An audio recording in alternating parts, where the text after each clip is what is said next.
sa Panlasang Ameripina. Ngayon po ay magluluto ako ng pinakapaborito kong ulam simula noon hanggang ngayon. Ito po ay ang ginisang sardinas. Tara na, samahan niyo po. Welcome po sa Panlasang Ameripina. At dahil po nag-crave si Darna ng sardinas na ginisa sa itlog, gagawa po ako ngayon. Ito ang ingredients natin, Lego sardines. At ito po yung itlog, mga 6 pong itlog ang igigisa ko. At may kamatis po tayo, may green bell pepper, onion, white and red, garlic, at yung ginger po, pampatanggal ng lansa. At first time ko pong lalagyan siya ng green bell pepper. Kaya excited po ako na tikman ito. Ito po mga kaibigan, ginisa ko na po yung bawang, sibuyas at kamatis. At ilalagay ko na po yung binati ko na itlog. Ayan.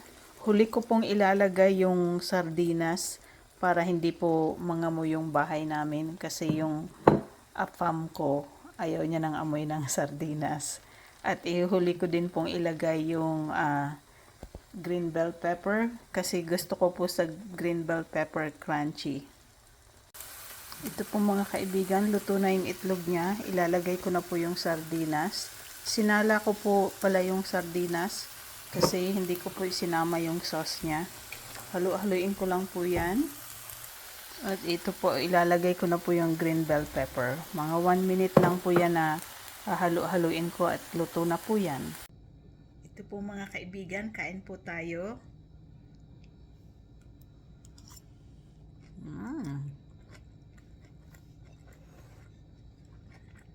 Hindi siya malansa kasi na-balance po ng bell pepper yung lansa niya.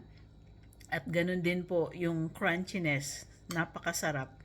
At grabe, try nyo po ito mga kaibigan. Magugustuhan po ito ng mga anak nyo. Ito po mga kaibigan, pinalaman ko po yung ginisang sardinas sa tinapay. Try ko din po ito. Kain po tayo.